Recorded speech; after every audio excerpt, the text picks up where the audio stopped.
家好啊，又係我可樂媽。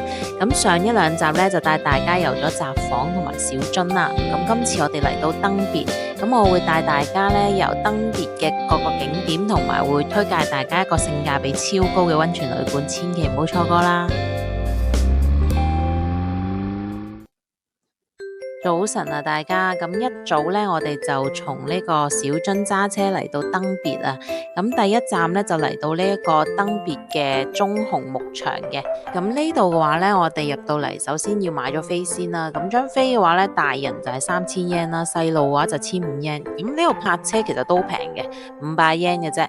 咁你見到我哋咧買完飛之後呢，就會搭呢個纜車啦，就上到嚟山上邊去睇中雄啦。咁呢個中雄牧場嘅話呢，係北海道登別市嘅一個著名景點嚟嘅，咁就位於海拔約550公尺嘅一個昭和新山上面啦。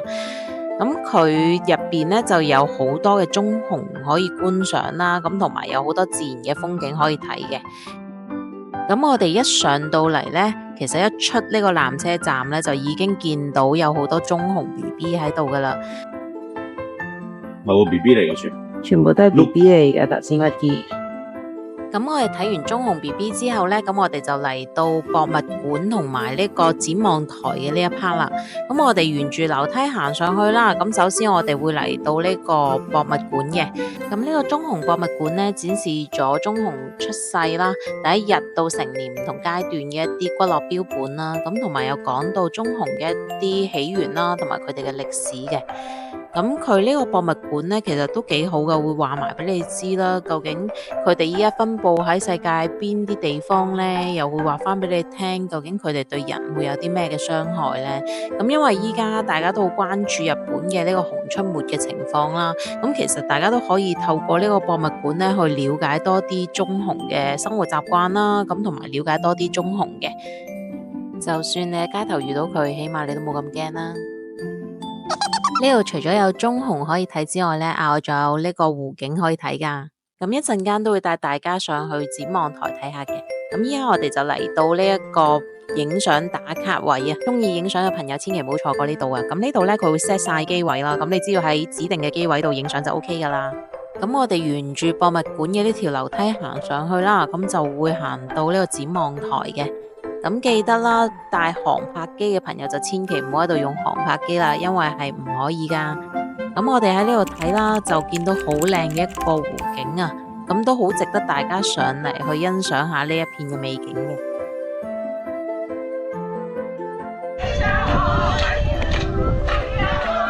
咁睇完呢個湖景之後呢，我哋就聽住啲聲啦，咁就奇怪點解會有啲人喺度唱歌嘅呢？咁我哋就嚟到另外一邊嘅區域啦。咁原來呢度呢係愛努文化嘅一個部落嚟嘅。咁其實最主要係展現翻明治時期初佢哋嘅一啲生活方式啦，咁同埋展出咗佢哋好多珍貴嘅一啲生活用品嘅。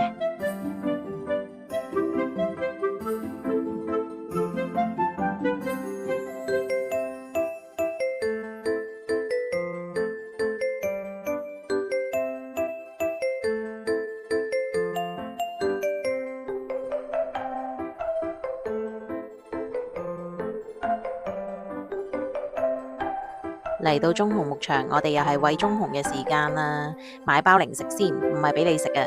咁喺呢個第二牧場度去餵，好似福奇咁啊！我揮手啊，你快啲俾我啦！喂，你得未啊？我等你開餐，我都餓死咗啦！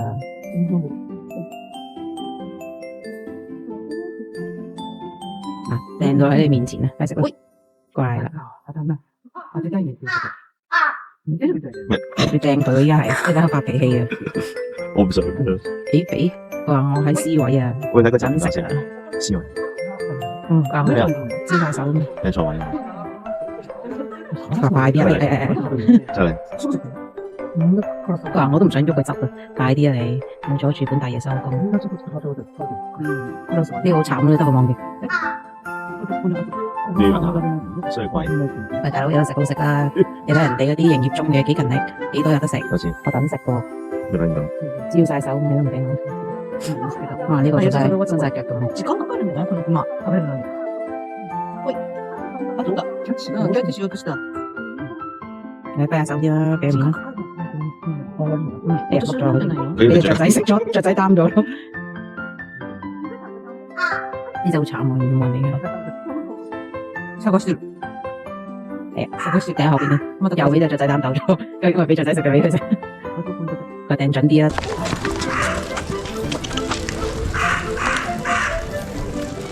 我真係識玩喎，好叻啊！有腦嘅其實佢哋。呢度啊，喂，揮個手先啦，營業下。嗱，OK，嗱，咁咪啱啦。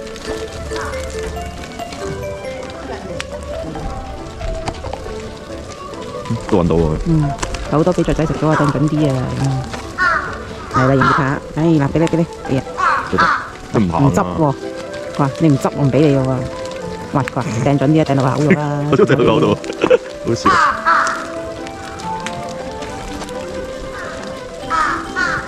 咁呢度呢，其實有2個牧場嘅，咁頭先嗰個呢，就係第2牧場啦，咁另外一個呢，就係第1牧場。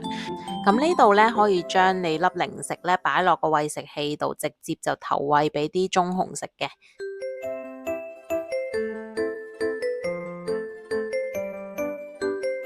咁呢度可以近距離咁樣去投餵棕熊之餘呢，咁仲可以喺度隔住塊玻璃同佢哋影相啊！佢哋真係好大隻啊，仲要佢哋係勁餵食咯，唔使揮手，唔使舉腳，就咁樣就有嘢食啦。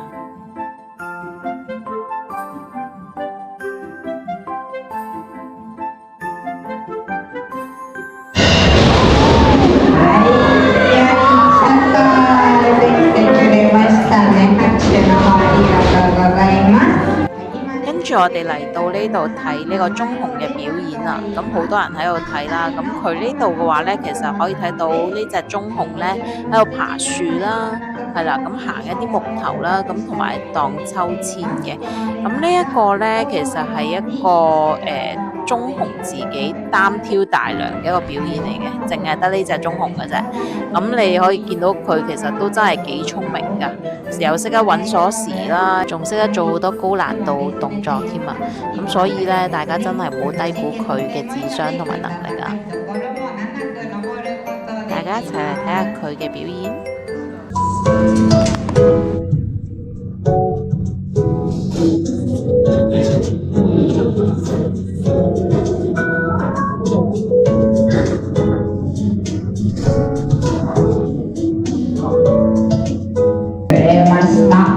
さあどうする？まずはですね、ちょっと周りに落ちてしまっている餌を食べてくれております。では座りまして、指シャッターを持ち上げてくれます。はい、そうなんですね。よかったね、レナ。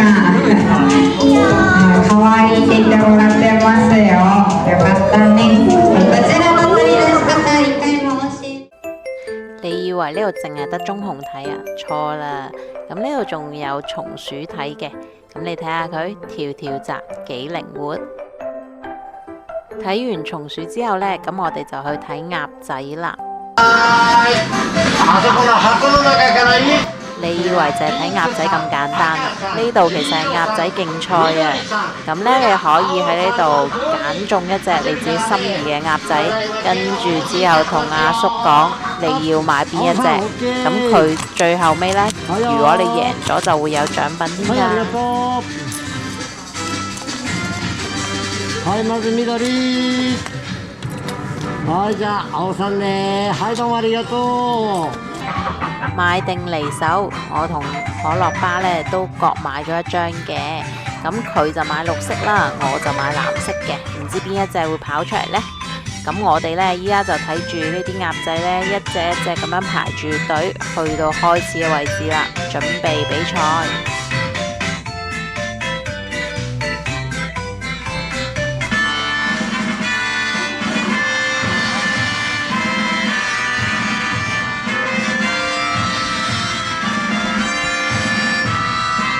好緊張啊！好緊張啊！好似買馬咁啊！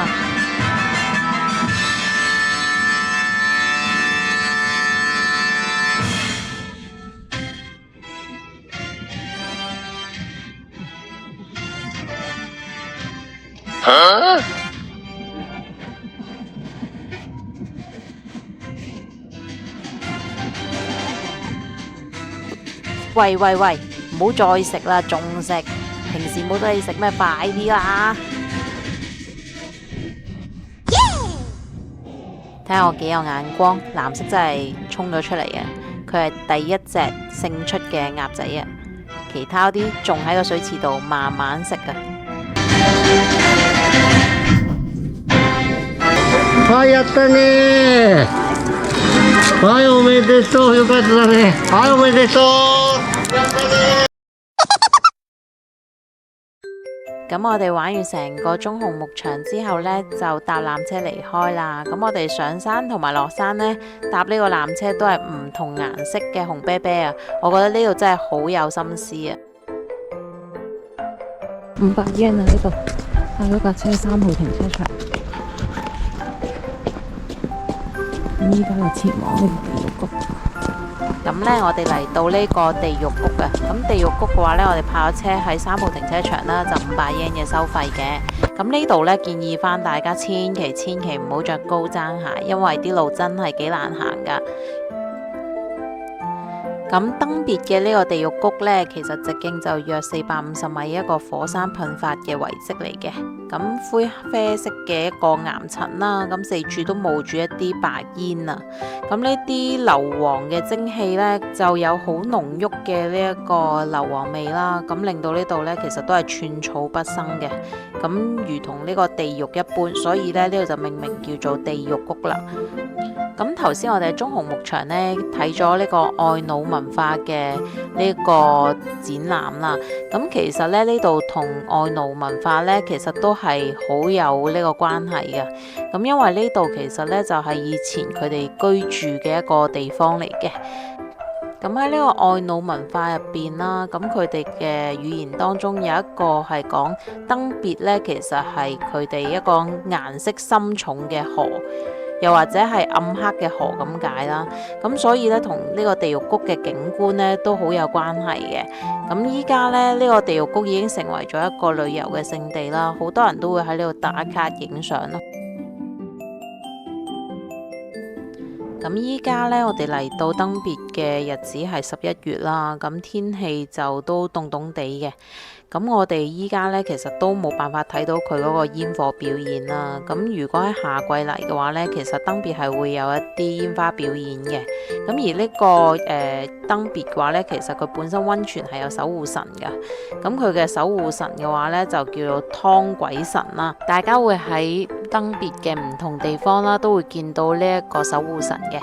咁同埋大家可以喺夏季啦嚟睇翻佢呢個煙火表演啦。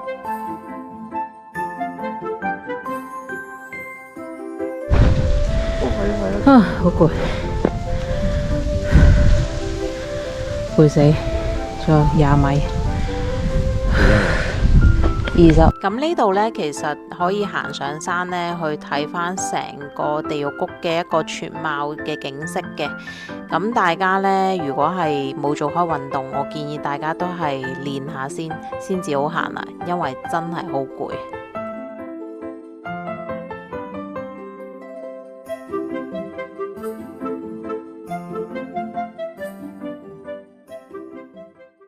嚟到登別梗係要浸溫泉啦，咁我哋就 book 咗間性價比超高嘅溫泉旅館。咁我哋喺Agoda訂嘅，咁就會包咗一餐嘅晚餐啦。咁嗰個係懷石料理嚟嘅。咁我呢個係禁煙嘅大床房啦，一晚嘅價錢呢，大概係港紙3058蚊。咁我哋呢，一入房門呢，咁就見到有掛衫嘅位置啦。咁其實你見到佢都會有少積㗎，但係都處理得乾淨嘅，咁就唔算話太污糟。咁你睇得出呢一間嘢其實都有一定嘅年份喺度㗎啦。咁佢呢度話呢啲茶面啊、爽膚水啊都有齊嘅，全部都整齊企理。咁另外呢，牙刷、牙膏啊、橡筋啊、棉花棒嗰啲全部都有齊晒㗎。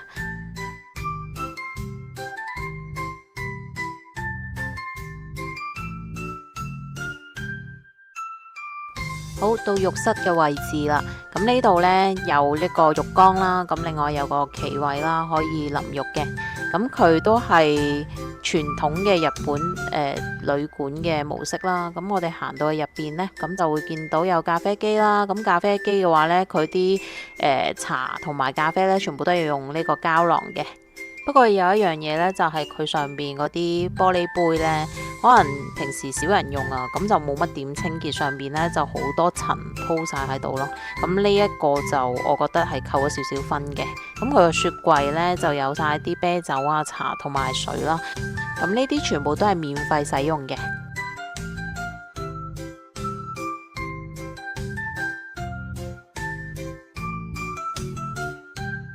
咁我哋行入房入邊啦，見到張台啦，咁上面擺咗啲茶杯同埋一啲迎賓嘅茶點嘅。咁呢度嘅話呢，應該今晚呢，佢就會有人嚟同我哋鋪床噶啦。咁呢個迎賓嘅茶點呢，係銅鑼燒啊，都幾好味嘅。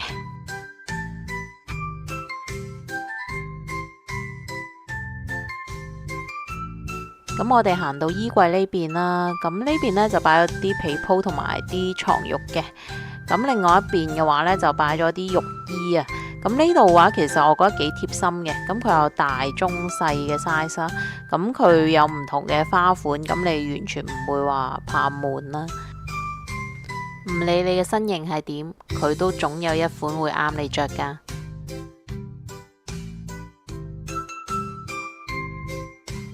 咁呢間旅館嘅話呢，其實佢嘅儲物空間其實都幾多噶。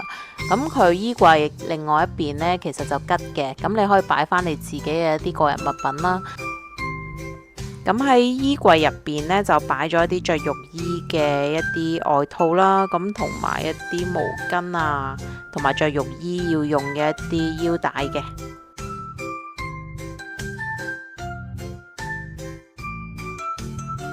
咁呢間旅館呢，都有好多抵讚嘅位嘅，咁例如話可能你揸車揸太攰啦，條頸好攰咁樣，可以用翻佢呢度嘅按摩器啦，咁佢可以幫你舒緩翻嘅。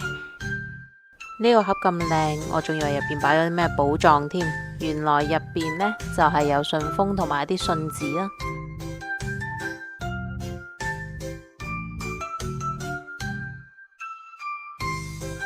咁房入邊嘅話，夾萬啦、電視機啦、水煲啦，呢啲全部都係有齊嘅。咁我哋就行到另外一邊啦，咁就有兩張凳同張茶几啦，咁可以喺度飲茶，喺度嘆翻個溫泉。咁我哋呢，今次就 book 咗呢一間係連埋溫泉喺房入邊嘅私人風呂啊。咁我哋依家呢，睇翻出邊個景，其實都有啲紅葉啦。咁依家我哋行入去溫泉嘅區域啦。咁呢度嘅話呢，首先就有啲沖涼用品啦。咁呢一度嘅話呢，就有個私人嘅溫泉。咁我哋可以望到出邊嘅景色嘅。唔知有冇觀眾朋友同我一樣呢，都係有紋身，但係又唔浸得公眾浴場，但係又好中意浸溫泉喎。咁每一次呢，其實揾呢啲溫泉旅館呢，都係好頭痛嘅一件事，因為好多都係公眾浴場啦，好少喺個房入邊啦。就算有嘅話，喺個房入邊可能都價錢會比較高嘅。咁呢間旅館嘅性價比真係好高啊，所以我都會十分推薦俾大家。咁我哋從溫泉旅館行翻落嚟呢，就係登別嘅溫泉街啦。咁其實呢條溫泉街呢，就好短嘅啫。依家時間係4點零鐘。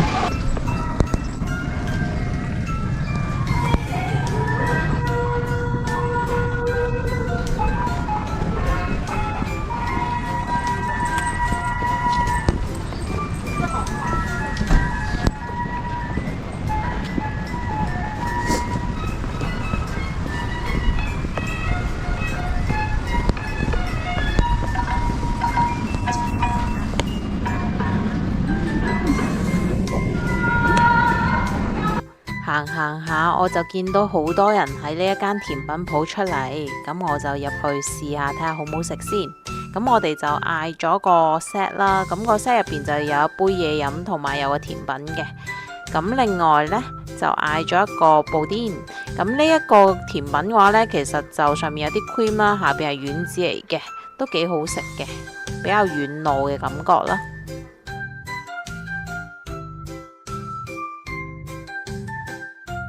咁呢個係店員介紹一個賣得最好嘅甜品啦。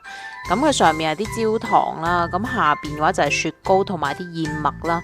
咁食落去呢，其實都幾有飽肚感噶。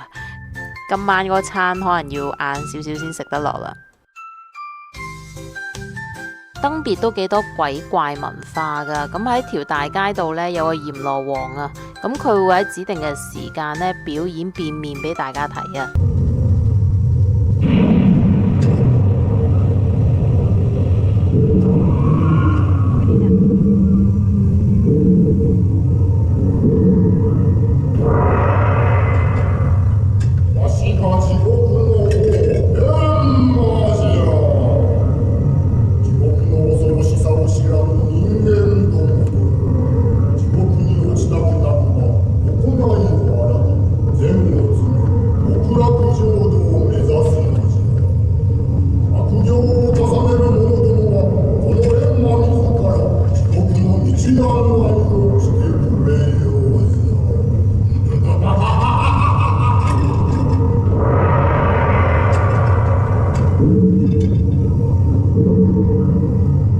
夜晚黑啲人多到咧，三更半夜。係咯。而家係講緊5點零鐘。咁頭先睇完閻羅王嘅表演啦，咁依家我哋喺條大街度勁多人啊，咁全部都係啲台灣嘅旅行團嚟噶。咁我哋呢喺條大街度行下啲紀念品嘅鋪頭啦，買咗少少手信就返酒店食嘢啦。跟住呢個係蘑菇湯，跟住佢就話有要分呢個細杯咧。首先第一杯咧就咁飲嘅，跟住之後第二杯咧就加呢個青檸落去，係啦，先再飲咁樣咯。咁呢個咩呢？呢個就係啱啱喺呢度倒出嚟嘅嗰個湯。咁我哋試一試個湯先。第一杯未加青檸，蘑菇有啲檸嘅味道。咁我哋咧。第二杯試下先，加少少青檸落去，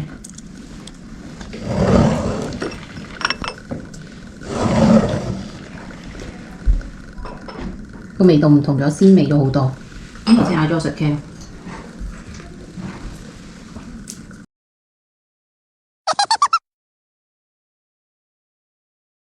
咁今餐呢，我哋係懷石料理嚟嘅。咁呢一個呢，就係我哋喺溫泉旅館啦，3000零蚊，咁就會包埋呢一餐嘅晚餐嘅。咁個食 K 呢，係自己再額外付費去嗌噶啦。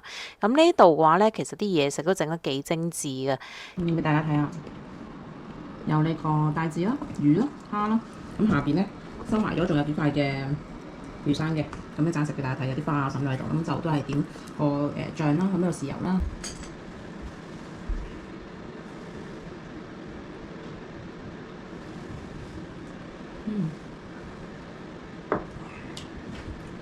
跟住之後到牛肉，咁啊自己煮，係啦和牛啦，咁啊自己用呢塊鐵板去煮啦。咁有啲蘿蔔啊嗰啲，咁可以煮嚟食嘅。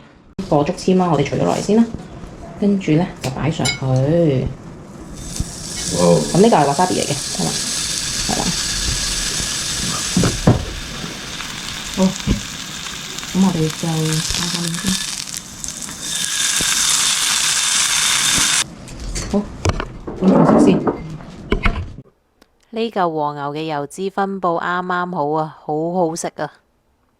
好，跟住到個飯啦，三文魚，跟住一啖仔飯，咁有魚子，咁隔離嗰個應該係一啲食用香草嚟嘅，咁呢個就係嗰個麵豉湯，係啦。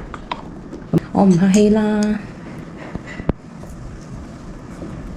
甜品時間，呢個係熱茶，咁呢度咧就有個布丁啦，係啦，咁同啲生果嘅，咁就最後嘅一道餸啦。咁食完晚餐，想知道我哋聽日會去邊？咁記得一定唔好錯過我哋嘅 channel 啦，記得撳鐘仔同埋 share 我哋條影片啦。下條影片見，拜拜。